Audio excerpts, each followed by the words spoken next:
I write this forward to thank my father. For as long as I have known him, my father has been the personification of love, compassion, and humility. He taught me about love, not simply through words, but through his own acts of love and kindness. I never saw my father being disrespectful or unfair to anyone. Everyone was equal to him, whether Muslim or Christian, fair or dark, poor or rich, man or woman. As a school principal, a social activist, an active social worker, he was caring, respectful, and supportive to everyone. Everyone loved him. He became my idol. We were not a rich family financially, but we were ethically and morally rich. Abba has the view that for a happy life, wealth is neither a factor nor a safeguard. We never ever felt poor, though I precisely remember those times when we did not have enough money for food. If my father made a little money from his school profits, he would spend most of it in one day on the family, buying fruits, and would give the rest to my mom, as she was the one sorting out the families, shopping for furniture, cutlery, etc. Shopping was boring for him, so boring that he would often start arguing with my mom if she took too long. My mom would tell him off and remind him, "You will thank me when you wear this suit." He loved seeing my brothers and my mom and me happy and healthy. For him, we had what mattered most in our lives: education, respect, and unconditional love, which was enough to make us feel rich and happy. His love for me made him my shield from all things bad and evil around me. I grew up to be a happy, confident child, even in a society that was not offering the happiest outlook for my future as a woman. A deep respect for women and girls filled the home I grew up in, even when it was not mirrored in the world beyond our walls. But my father provided me with the shield of love. He was my defense in a society that did not treat me as equal. From the beginning, he stood against everything that threatened my future. Equality was my right, and he made sure that I got it. This culture of respect in our home, especially for women, came with Abba's belief in the value of living life to the fullest and taking the chances that it gives us. I learned from him that I must do the best I can, that I must be the best I can be, that I should respect people no matter where they came from. My father, I have been friends since the very beginning and still are, which becomes rare as girls grow older and a gap starts developing. I used to share almost everything with my dad, more than I would with my mom. From complaining about period pain to asking him to get me period pads. In fact, I was quite scared of my mom, as she was strict. My father would always take my side if I got into an argument with my brothers, which would kind of happen every day. I was not any different from the other girls in my class in Pakistan, my friends from my neighborhood, and the other girls of the Swat Valley, but I had the invaluable opportunity of receiving a supportive and encouraging upbringing. It was not that my father would give long lectures or advice to me every day. It was rather than this manner. His dedication to social change, his honesty, his openness, his vision, and his behavior had a big influence on me. I was constantly appreciated by my dad. I was always being told, "You are doing so well in your studies, Jani. You are speaking so well, Jani." Jani means love, or soulmate is his nickname for me. I was always recognized and encouraged for my little accomplishments, my schoolwork, art, speaking competitions, everything. My dad was always proud of me. He believed in me more than I believed in myself. And this gave me confidence that I could do anything and everything.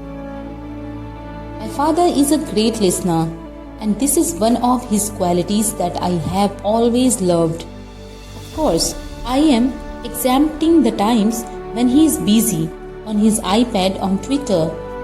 Then you have to call his name, Abba, at least 10 times for him to respond, though he says, "Yes, Johnny." Every time I call him, he is actually not listening while he is on Twitter. And I can tell when he is listening to people, especially children, is fully engaged and completely attentive to what they have to say. He was like that with me as well. He always listened to me, to my little stories, my complaints, my worries, and all my plans. My father made me realize that my voice was powerful and that it was important. This is what encouraged me to use my voice and gave me immense confidence. I knew how to tell a story. I knew how to speak up. And when the Taliban came, I felt I had the power to raise my voice to defend my education and my rights. Growing up, I began to see how different my parents were when girls around me were either stopped from going to school or were not allowed to go to places where the crowded. We lost so many women and girls in this kind of society where men decide how women should live and what women should do. I have seen incredible girls who were forced to give up their education and their futures. These girls were never given a chance to be themselves. But I was not one of those girls. I would give speeches in places where only boys were speaking, and all around me I had heard men saying, "These girls should be kept separate." Some of my own classmates and friends were forbidden by their fathers and brothers from taking part in these school debates between girls and boys. My father was strongly against this mindset and wanted it to change. I remember that my dad would be in the guest room of our house with his friend and elder men visiting him, having a conversation, and I would take tea in for them and sit down and join them. My dad never said, "Malala, you know, we are having an adult conversation here, discussing politics." He would let me sit and listen, and more than that, he would let me tell the room my opinion. This is important because a girl growing up in an equal home or society has to fight her fears that her dreams for herself will not come true. For millions of girls, school is a safer place than home. At home, they are told to cook and clean and prepare for marriage. Even for me, with my parents, school represented safety from society's limitations. When I went to school, my world was my amazing teachers, my amazing principal, and beside me in the classroom were my friends. And we were all talking about learning and our dreams for our futures. It is hard to express just how much I loved going to the school that my father started. When I was learning, I could almost feel my brain physically growing bigger and bigger. I knew it was information that was expanding my mind.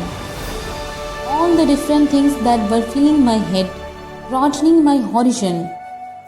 The dad who brought me up is still the same today. His idealistic. In addition to being a school teacher, He's also a poet. Sometimes I think he lives in a world of romance, a world of love for people, a world of love for his friends, his family, and for all human beings. I don't like reading poetry, but I do get this message of love. People who want change in our world often give up too early or they don't even start. They say, it's a big issue. What can I do? How can I help? But my dad always believed in himself and in his power to bring even the smallest change. He taught me that even if you can help only one person, you should not feel this is a small contribution. Every little bit of help counts in the grand scheme of things. Success for my dad is not only about reaching a goal. There is beauty in starting the journey, being on the journey, contributing to and encouraging change. My father might not be able to convince the whole world to treat women with respect and equality, which he is still trying to do every day. But he did change my life for the better. He gave me a future, he gave me a voice, and he let me fly.